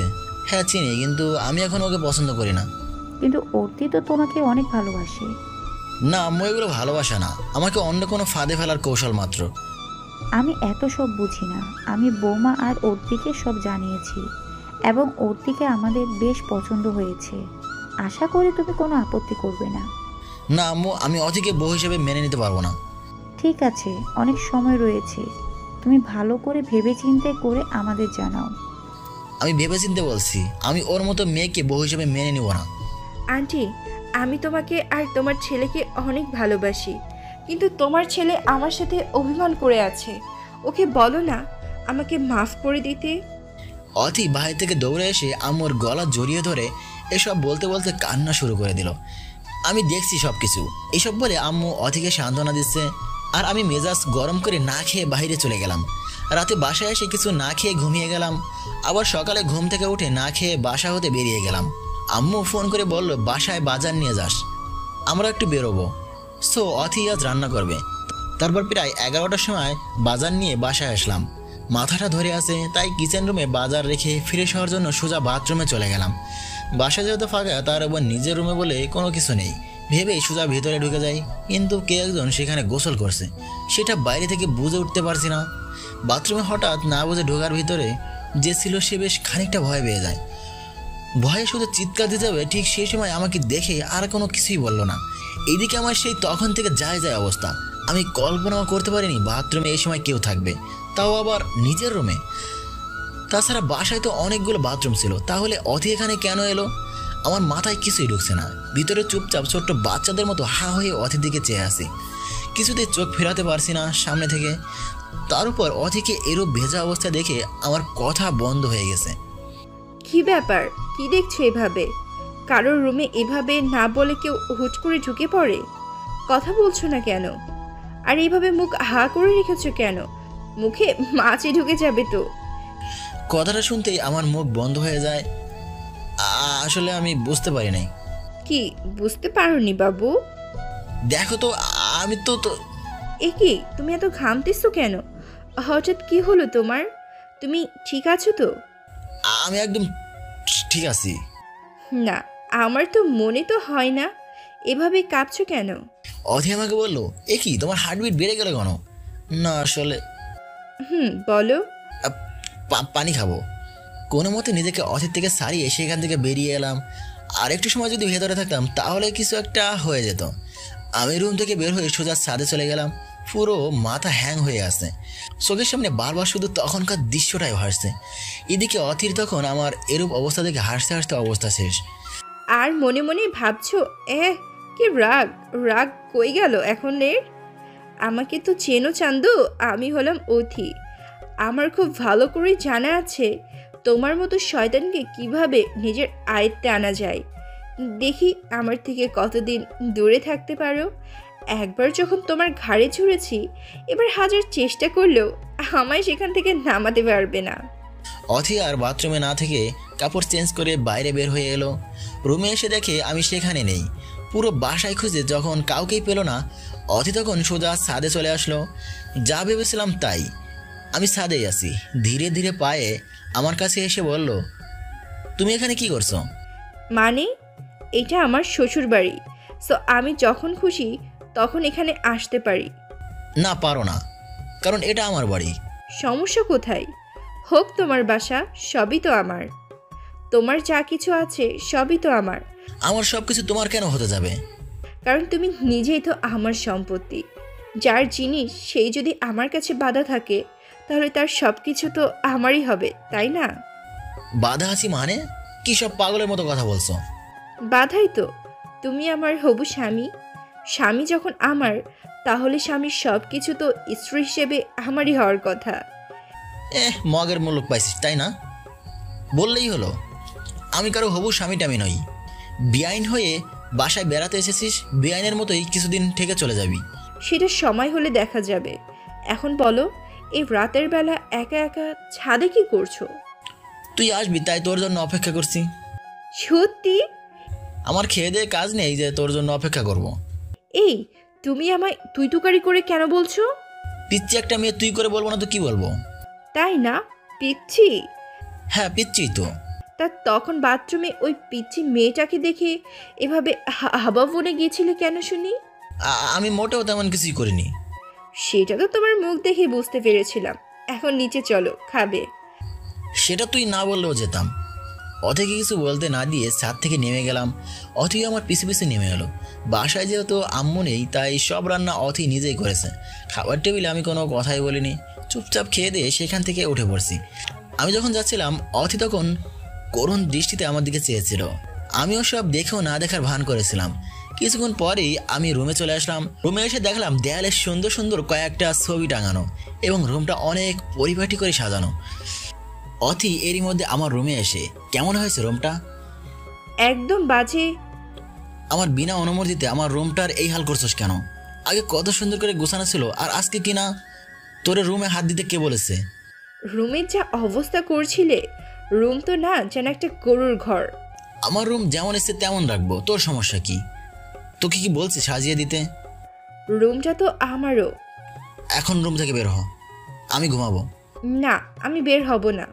দেখো তুমি কিন্তু আমার ঘুমের ডিস্টার্ব করছো। এখন যদি তুমি আমার শান্তি মতো ঘুমাতে না দাও, তাহলে কালকে থেকে আর বাসাতেই ফিরবো না। কথাটা শুনে অথি আর কিছুই বলল না। দু চোখ ভরে পানি আসছে ওর। আজকের পরিস্থিতির জন্য অথি নিজেই দায়ী। কাঁদতে কাঁদতে চুপচাপ রুমের দরজার কাছে এসে পড়ল। বিকেলবেলা আমার হঠাৎ ফোন বেজে ওঠার কারণে ঘুম ভেঙে যায়। অনেকটা বিরক্তি নিয়ে ফোন রিসিভ করি। হ্যালো। কি রে হারামি, এখনো ঘুমাচ্ছিস নাকি? তুই কে ভাই? এই অবেলায় প্যারা দিচ্ছিস কেন? কি আমি প্যারা দিচ্ছি? আচ্ছা রাখ তাহলে। কুত্তা, তোকে ফোন করাই ভুল হয়ে গেছে। এরা প্লিজ ফোন রাখিস না। কেন ফোন রাখবো না কেন? তুই তো নিজেই বললি আমি নাকি তোকে প্যারা দিচ্ছি। সরি, আসলে বুঝতে পারিনি তুই ফোন করছিস। হইছে, আর বলতে হবে না। এখন বল কেমন আছিস? আর এত বেলা করে ঘুমাচ্ছিস কেন? শালি, তোকে ছাড়া কেমন থাকবো বল? একদম ভালো নেই। নিজের তো দিব্যি স্বামীর সাথে রোমান করছিস, দিন পার করছিস, আর আমি এখানে একা একা মরছি। তাই না? হারামি, নিজের কথা বলতে ইচ্ছে করছে না তাই না? আমি মনে হয় তোকে চিনি না। অথি কই? আচ্ছা ওকে একটু ফোনটা দে তো। সেদিন ঠিক করে কথা বলতে পারিনি, এখন একটু কথা বলি ওর সাথে। ও মনে হয় এখন বাইরে আছে, তুই পরে ওর সাথে কথা বলে নিস। না, তুই এখনই ওর কাছে ফোনটা নিয়ে যা। আচ্ছা একটু অপেক্ষা কর তাহলে। আমি আর না শুয়ে থেকে বিছানায় উঠে সোজা দরজার কাছে গেলাম। রুমের দরজা খুলেই শুধু বাইরে অথিকে ডাকতে যাব, ঠিক সেই সময় সামনে যা দেখলাম সেটা ভাবতেও পারিনি। দেখি দরজার এক সাইডে হেলান দিয়ে অতি গুটিসুটি হয়ে ঘুমিয়ে আছে। এর মানে কি মেয়েটা এতক্ষণ দরজার কাছেই বসেছিল, তাও আবার এত শীতের মাঝে? অথিকে এভাবে দেখে আমার নিজের উপর রাগ উঠছে। কেন যে এত বেশি রাগ দেখাতে গেলাম না জানি। মেয়েটা কত কেঁদেছে। তারপর ওর উপর আজ যে শীত করছিল না, রাগটা একটু বেশি দেখিয়ে ফেলেছি। কষ্টের ডোজটা একটু বেশি হয়ে যাচ্ছে। আমার এমনটা করা একদম ঠিক হয়নি। এমনিতেই মেয়েটাকে অনেক কষ্ট দিয়ে ফেলেছি। আমি আর কোনো কথা না ভেবে অথিকে ঘুমন্ত অবস্থায় নিজের কোলে তুলে নিলাম। টানা 4 ঘন্টা বাইরে ঠান্ডা ফুলের থাকার কারণে অথি হালকা করে কাঁপতে শুরু করেছে। কোলে তুলে নিয়ে অথিকে সোজা রুমের ভিতরে নিয়ে গিয়ে বিছানায় শুয়ে দিলাম। বেশ কিছুক্ষণ ওর দিকে তাকিয়ে থাকার পর হঠাৎ অথির কপালে মিষ্টি একটা ভালোবাসার পরশ এঁকে দিয়ে উঠে বললাম, আজ সকাল প্রায় 10টা পার হয়ে গেল। অথি এখনও ঘুমিয়ে আছে। আমি ঘুম থেকে উঠে নাস্তা আনতে গেছি নিচে। অথিকে ঘুমাতে দেখে আর জাগানোর ইচ্ছেই হয়নি আমার। এর মাঝে হঠাৎ অথির ঘুম ভেঙে যায়। ঘুম ভেঙে গেলে নিজেকে বিছানায় দেখে মেয়েটা বেশ অবাক হয়। ভাবে ও তো দরজার কাছে ছিল, তাহলে বিছানায় কি করে এলো? কথাটা ভাবতেই অথির মুখের কোণে একটা শুকনো হাসির রেখা ফুটে উঠল। আর বিছানায় পড়ে না থেকে তাড়াতাড়ি উঠে বলল, আমি রুমে নেই বলে পুরো বাসায় খুঁজতে দেখতে লাগলাম, কিন্তু না, কোথাও আমাকে পেল না। হঠাৎ অথির চোখ গেল দেওয়াল ঘড়ির দিকে। হাই আল্লাহ, 10টা পার হয়ে গেছে। আমি এত বেলা করে ঘুমিয়েছিলাম। তাই তো বলি শয়তানটা গেল কই?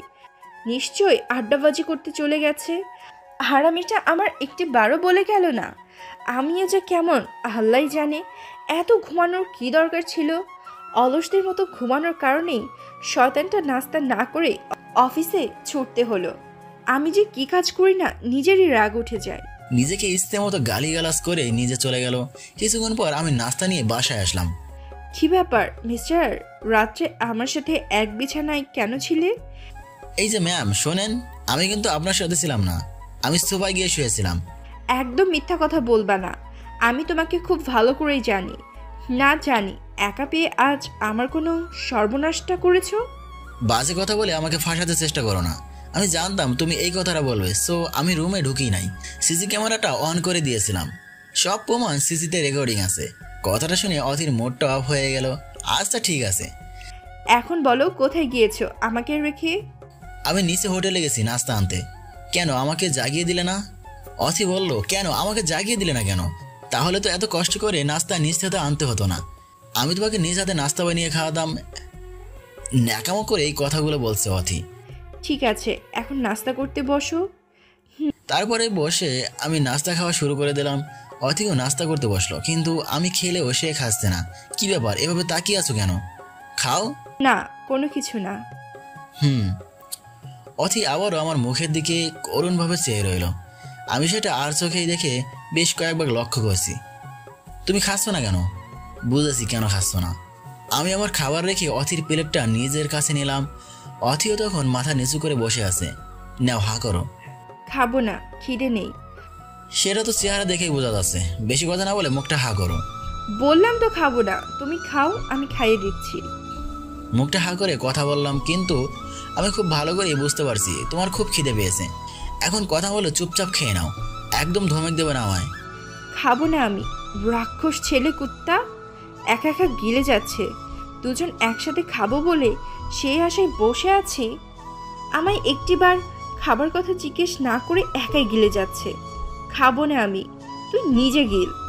বাচ্চাদের মতো কাঁদতে কাঁদতে অথি বলল, আরে তোমার আবার কি হলো? এভাবে পিচ্চি মেয়েদের মতো কাঁদছো কেন? মান সম্মান শেষ হয়ে যাবে, প্লিজ কান্না করো না। না, আমি রান্না বন্ধ করব না। তুমি আমাকে একটু ভালোবাসো না। এরপর আরো বেশি চিৎকার করে কান্না শুরু করে দিল। প্লিজ কান্না বন্ধ করো, দেখো আমার ভুল হয়ে গেছে। সরি, হ্যাঁ নাও এবার খাও। আমি খাবো না। চুপ, একদম চুপ। আর একটু টু শব্দ যেন না শুনি। চুপচাপ খেয়ে শেষ করো। আমি কিন্তু আন্টিকে বলে দিব তুমি আমাকে বকা দিছো। তুই খাবি নাকি আমি উঠবো? এখান থেকে যদি উঠি তাহলে সেটা কিন্তু তোর স্বাস্থ্যের জন্য লাভজনক হবে না, তাই বেশি কথা না বলে সামনে আসো। কি হলো, আসতে বলছি না? অতি ভয়ে কিছু না বলে মুখটা বাচ্চাদের মতো ব্যাখ্যা করে আমার কাছে এসে মাথা নিচু করে দাঁড়িয়ে রইল। অথিকে এভাবে কাঁদতে দেখতে বেশ ভালোই লাগছে। একদম পিচ্চি পিচ্চি মনে হচ্ছে অথিকে। নাও হা করো। হা করতে বললাম না, ব্যাস তাতেই হয়ে গেল। ভয়ে সাথে সাথে অথি মুখ হা করে ফেললো। আমি নিজে হাতে অথিকে খাইয়ে দিচ্ছি। অথি খাচ্ছে আর পিচ্চি মেয়েদের মতো ফুটছে। মেয়েটার নাকের জল চোখের জল এক হয়ে যাচ্ছে। আবার কি হলো, কাঁদছো কেন? কি হলো বলবো তো নাকি? ঝাল। ও সরি, দাঁড়াও পানি খাইয়ে দিচ্ছি। কিন্তু এ কি, এখানে তো কোনো পানি আনা নেই। যেটুকু ছিল সব আমি খানিকক্ষণ আগে শেষ করে দিয়েছি। তাহলে এখন কি করব? আম্মু! এই চুপ, বললাম না একটা টু শব্দও যেন না বের হয়। সামান্য জাল সহ্য করতে পারছো না, চুপচাপ মুখ বন্ধ করে থাকো। যদি একটুও কান্নার আওয়াজ শুনি তাহলে আমার চেয়ে খারাপ আর কেউ হবে না। অতি ভয়ে কিছু না বলে চুপচাপ মুখ চোখ লাল করে বসে গেল। আমি আর বসে না থেকে নিজে পানি নিয়ে এলাম, গ্লাস এগিয়ে দিয়ে, নাও পানি খাও, ঝাল কমে যাবে এখনই। পানি পেয়ে গড় গড় করে সব খেয়ে ফেললো। এত পানি পেটে যাওয়ার পরও অথির মুখে ঝাল কমছিল না। ঝালে এখনো মেয়েটার মুখ চোখ লাল হয়ে আছে। কি হলো, ঝাল কমেনি? আমি অথির পাশ থেকে সরে গিয়ে সোজা দরজার কাছে চলে গেলাম। দরজাটা আস্তে করে বন্ধ করে আবারও অথির কাছে চলে আসলাম। অথিকে একদম নিজের কাছাকাছি নিয়ে এলাম। তখন অথির চোখ বড় বড় করে আমার দিকে চেয়ে আছে।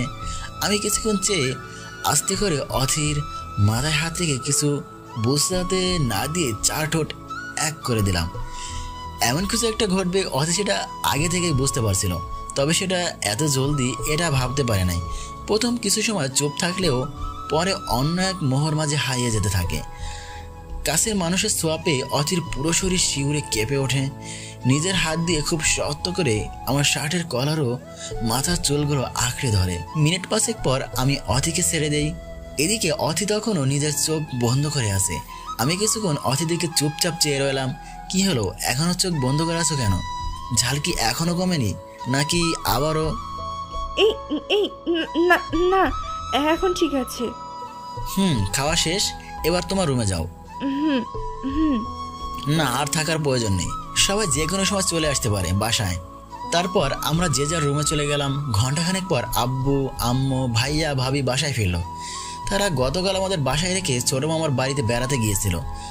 আম্মু এসে দৌড়ে আমাকে বুকে জড়িয়ে নিল, বলল, আমি কখনো তোকে এভাবে বাসায় একা রেখে কোথাও যাইনি, আজ অথি মামুনি বাসায় থাকায় তোকে রেখে গেছি। তারপর আম্মু আমাদের কি খেলাম না খেলাম জিজ্ঞাসা করলো এবং আসার সময় আমাদের জন্য কিছু মজার মজার খাবার নিয়ে আসলো। আমি খেয়ে দিয়ে বাড়িতে চলে গেলাম। দুপুরে লাঞ্চ টাইমে ভাবি কল দেয়, অয়ন তুমি কোথায়? তাড়াতাড়ি চলে আসো, আজ বাসায় তোমার পছন্দের সকল আইটেম রান্না হয়েছে। কে রান্না করছে ভাবি? তুমি না আম্মু? আরে কে আর করবে রান্না, তোমার বেআইন আছে না। ও ঠিক আছে, আমি আসতে পারবো না। না না, তুমি চলে আসো না, তুমি চলে আসো, না হয় অথি খুব রাগ করবে। ওকে, দেখি আসতে পারি কিনা বলেই আমি ফোনটা রেখে দিলাম। আজ দুপুরে আর বাসায় গেলাম না। অনেক কল দিয়েছিল কিন্তু আমি মোবাইলটা সাইলেন্ট করে রেখেছি। তো রাতে বাসায় ফিরে দেখি অথি মুখ চোখ গোমড়া করে ছাদে দাঁড়িয়ে আছে। কিছুতেই একা সময় পার করতে পারছে না সে। আমার আওয়াজ পেয়ে দৌড়ে এসে, এত লেট কেন হলো? তাই বলে এত দেরি? জানো সে কখন থেকে তোমার অপেক্ষায় বসে আছি। না থাকলেই পারতে। আমি কি বলেছি তোমায় আমার জন্য অপেক্ষা করার জন্য? সবাই খেয়েছে? হ্যাঁ, শুধু আমি ছাড়া। কেন? তুমি খাওনি কেন? তোমার সাথে একসাথে খাবো বলে। যাও, এখন আমার জন্য এক কাপ গরম কফি বানিয়ে নিয়ে এসো। মাথাটা প্রচুর ব্যথা করছে, ততক্ষণে আমি ফিরে এসে আসি। তুমি যাও, আমি এখনই কফি বানিয়ে আনছি। তারপর আমি ফ্রেশ হতে ওয়াশরুমে চলে গেলাম। সারাদিনের দৌড়াদৌড়ি পুরো মাথাটা ব্যথা হয়ে গেছে। ফ্রেশ হয়ে সোজা ব্যালকনিতে চলে গেলাম। এই নাও তোমার কফি। থ্যাঙ্কস। রাত প্রায় 9টার কাছাকাছি, চারিদিকে অন্ধকার। আমি কফির কাপে হালকা চুমো দিচ্ছি আর ব্যস্ত শহরটার দিকে তাকিয়ে কিছু একটা ভাবছি। কি ব্যাপার, আমার দিকে এইভাবে তাকিয়ে আছো কেন? তোমার কফি কোথায়? আর কফি বানাইনি। কিছু বললে? না, কিছু না। হুম। আচ্ছা, তোমার কি কমন সেন্স নাই? একা একা কফিটা গিলে যাচ্ছ। এত কষ্ট করে তোমার জন্য কফি বানিয়ে আনলাম, একটিবার বললেও না কফিটা কেমন হয়েছে। তার উপরে দেখছো কফি 1 কাপ বানিয়েছি, ওই একবার জিজ্ঞাসা করবে তাও তো করলা না আমি কফি খাবো কি না। রাক্ষস একটা। আমার কি দোষ? তুই কফি খাবি না কি খাবি আমি জানবো কি করে? আর একটা সামান্য কফি বানানোতে কি এমন ঘাটতি লাগে শুনি? 1 কাপ কফি বানিয়ে দিয়েছিস বলে খুঁটো দিচ্ছিস? নে, তোর কফি আমি খাবো না। ব্যাস হয়ে গেল। আবার আমার কথার উল্টো মানে বের করে ফেললে, তাই না? আমি কি একটিবারও সেরকম কিছু বলছি? সারাক্ষণ উল্টো বুঝো কেন? তো কি ভাববো শুনি? কোথায় আমি ভাবলাম দুজনে মিলে ব্যালকনিতে দাঁড়িয়ে একসাথে 1 কাপে কফি খাবো। তা তো শুধুমাত্র 1 কফি বানিয়েছিলাম, নিয়ে আসলাম, কিন্তু কোথায় কি আমার আশাটাই মাটি হয়ে গেল। হুম। কি শুনি? একটু রোমান্টিক হতে পারো না? মানুষ পরিবর্তনশীল, তাই আমিও পরিবর্তন হয়ে গেছি। মানে? এত কিছু বোঝার দরকার নেই। আমি ঘুমোতে যাচ্ছি, মাথাটা প্রচুর ব্যথা করছে। রাতের ডিনার? খেতে ইচ্ছে করছে না, তুই খেয়ে নে। আমি যে এত কষ্ট করে তোমার জন্য রান্না করেছি। কোনো কথায় কান না দিয়ে আমি সোজা রুমে গিয়ে বিছানায় শরীর এলিয়ে দিলাম। মাথাটা আসলেই ধরে আছে। বিছানায় চুপচাপ বন্ধ করে শুয়ে আছি। এরই মাঝে অথি নিজেও রুমে চলে আসে। এসেই আমাকে এভাবে শুয়ে থাকতে দেখি অথি কিছুটা চিন্তিত হয়ে যায়। আর কিছু না ভেবেই বিছানায় মাথার পাশে এসে বসে পড়ে। তখনই আমি চোখ বন্ধ করে শুয়ে আছি। অথি রুমে ঢুকতে দেখে শুধু একবার চোখ খুলে সামনের দিকে তাকিয়েছিলাম। অথি কিছু বুঝতে না দিয়ে আস্তে করে আমার মাথার নিচে কোলে তুলে নিল। আমি একবার তাকিয়ে আবার চোখ বন্ধ করে ফেলি। অথি নিজ হাতে আস্তে আস্তে আমার মাথা টিপে দিচ্ছে। এদিকে অথি আমাকে মাথা টিপে দেওয়ায় আরো বেশি করে অথির কোলের মাঝে নিজেকে জড়িয়ে নিলাম। অথি তখন এক ধ্যানে আমার চোখ বন্ধ, মুখটার দিকে চেয়ে আছে। এভাবে কতক্ষণ চেয়েছিল সঠিক বলতে পারবো না। ধ্যান ভাঙলো কার আওয়াজে। হয়েছে, চলো এবার ডিনার করব। কি হলো, এভাবে তাকিয়ে আছো কেন? না কিছু না, চলো ক্ষুধা লাগছে আমার। চলো। দুজনে একসাথে ডিনার করতে বললে আবার কি হলো? আমায় একা খেতে দিয়ে বসে রইলা কেন? নিজের প্লেটে খাবার নাও। খাইয়ে দাও না আমায়। মানে? দাও না প্লিজ, তোমার হাতে তুলে খেতে খুব ইচ্ছা করছে। আমি কেন তোমায় খাইয়ে দিতে যাব? নিজের হাত নেই, আমি কাউকে খাইয়ে দিতে পারবো না। আমি পারবো না, নিজে তুলে খাও। বললাম তো না। আমি চুপচাপ একাই খেয়ে যাচ্ছি। অথি করুণ চোখে আমার দিকে চেয়ে আছে। চোখ দুটো ভরে আসছে ওর। অথির চোখের পানি আমার চোখ এড়ায়নি। অথি কিছুক্ষণ আমার দিকে চেয়ে থেকে তারপর হুট করে খাবার টেবিল থেকে উঠে চলে গেল। প্রচুর কান্না পাচ্ছে ওর। না চাইতেও প্রিয় মানুষের করা অবহেলা নিতে পারছে না। আমি কি খুব বেশি চেয়ে ফেলেছি? সামান্য একটু খাইয়ে দিতেই বলেছি। কি এমন বড় ক্ষতি হতো আমার খাইয়ে দিলে? কি এমন বড় ক্ষতি হতো আমায় খাইয়ে দিলে? ওর জন্য এত কিছু রান্না করলাম, তারপরেও আমায় খাইয়ে দিতে পারলো না। আমি কি এত বড় অপরাধী হয়ে গেছি তোমার কাছে? সামান্য ভুলের জন্য এত বড় শাস্তি দিচ্ছ আমায়? রুমে এসে বিছানায় বসে নীরবে কাঁদছে অথি। কিছুতেই নিজের চোখের পানি বাদ রোধ করতে পারছে না। সেটা না হয় বলে দেবো, কিন্তু তুমি করতে কি চাচ্ছ শুনি? সময় হলেই দেখতে পাবে। আরো বেশ কিছু কথা বলে অথি ফোনটা কেটে দেয়। যদিও মনটা খারাপ ছিল, কিন্তু ইরার সাথে কথা বলার পর কিছুটা হালকা হয়েছে। রাত প্রায় 10টা। এইমাত্র বাসায় ফিরলাম। ইচ্ছে করেই এতটা লেট করে বাসায় এলাম। কলিং বেল বাজাতেই অথি এসে দরজা খুলে দিল। আমি ভেতরে আসতে চাইলে অথি পথ আগলে ধরে। কি হচ্ছে কি? পথ আটকে ধরছে কেন? কোথায় ছিলে এতক্ষণ ধরে? এই তো বন্ধুদের সাথে ছিলাম। তুমি এত কিছু জিজ্ঞাসা করছো কেন? আর আমি বা কেন তোমার প্রশ্নের উত্তর দিচ্ছি? সরো, ভেতরে যাবো। অথি কিছু বলার সময় না দিয়ে ভিতরে ঢুকে রুমে চলে গেলাম। তাই অথি আর কিছুই বলল না। আজকে রাতে ডিনার করার কোনো কথাই জিজ্ঞাসা করে না অথি। আমি রুমে যাওয়ার 1 ঘন্টা পর অথিও আমার রুমে আসে। রুমে এসে দেখে আমি ফোন নিয়ে কিছু একটা করছি। অথিকে রুমে আসতে দেখে একবার আর চোখে তাকিয়ে আবার ফোনের দিকে মন দিলাম। এমন একটা ভাব যেন কেউ রুমে এসেছে, সেটা আমি জানি না। আমার এমন আচরণ দেখে অথির জান যায় যায় অবস্থা। এত কষ্ট করে যার জন্য সাজলো সে যদি ঠিকমতো লক্ষ্যই না করে তাহলে কি আর ভালো লাগে? রাগে চোখ মুখ লাল করে ঠাস করে রুমের দরজাটা বন্ধ করে দিল। অগ্নি চোখে আমার দিকে চেয়ে আছে। এদিকে কেউ একজন যতই নিজেকে ইজি রাখার চেষ্টা করুক না কেন, অথির রাগী লোক দেখে সব কিছু ফুর হয়ে যাচ্ছে। এমনভাবে আমাদেরকে চেয়ে আছে যেন চোখ দিয়েই আস্ত গিলে ফেলবে। উল্টোপাল্টা কিছু বললে যে কোনো সময় কিছু একটা ঘটে যেতে পারে। ইরা ফোন করে অনেক আগেই আমাকে সাবধান করে দিয়েছিল। অথিকে দেখে আমি যতটা সম্ভব নিজেকে শান্ত রাখার চেষ্টা করছি। কি হলো, এভাবে দরজার কাছে দাঁড়িয়ে আছো কেন? যাও গিয়ে ঘুমিয়ে পড়ো। নাকি কিছু বলবে? না, কিছু বলবো না। আগে এটা বলো, ফোনে কি করছো? তেমন বেশি কিছু না, ফ্রেন্ডের সাথে চ্যাটিং করছি। সেটা মেয়ে নিশ্চয়, হতেও পারে। কেন, কোনো সমস্যা? কথা বলতে দেরি, অথের রিয়াকশন দিতে দেরি নাই। আমার কথা শুনে এক দৌড়ে বিছানার কাছে চলে এলো। এমনভাবে আমার দিকে চেয়ে আছে যেন চোখ দিয়ে গিলে খাবে। অথিকে এমন অবস্থা দেখে আমার গলায় পানি নেই বললে চলে, তবে সেটা বাইরে প্রকাশ করলাম না।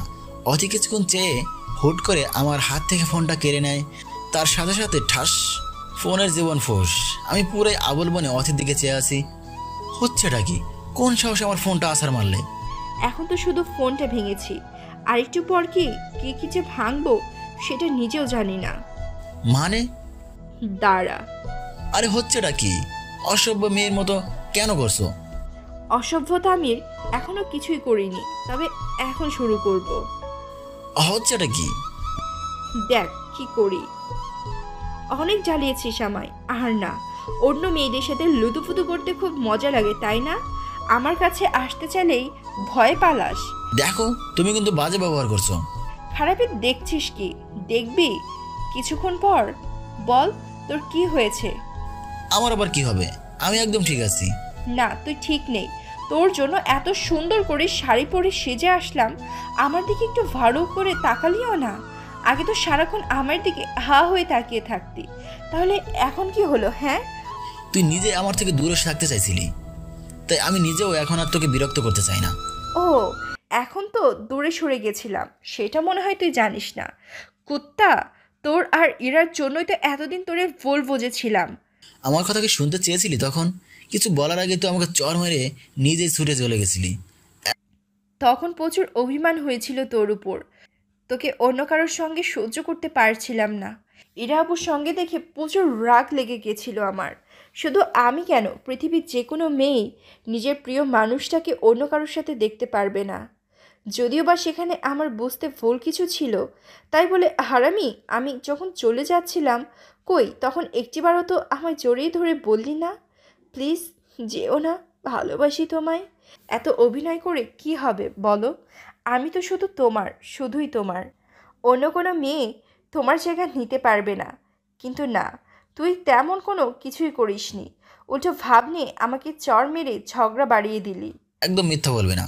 তোকে কতবার বলেছিলাম, কিন্তু তুই আমার কোনো কথাই শুনিসনি। নিজের জিদটাকে ধরে রাখছিলি আর আমার সাথে সবখানে কত বাজে ব্যবহার করতি। তো কি করব? তুই আমায় এত কষ্ট দিয়েছিলি কেন? বড্ড অভিমান হয়েছিল, তাই তাই এত কষ্ট দিয়েছিলি, তাই তো? ভালো, খুব ভালো করেছিস। তো এখন এত নাটক করছিস কেন? নাকি আবার কথাটা শেষ করতে না দিয়েই তার আগেই আবার আমার মুখ নিজের ঠোঁট দিয়ে ফড়িয়ে দিচ্ছে? এমনভাবে চেপে ধরে আছে যেন সরে যেতে না পারে।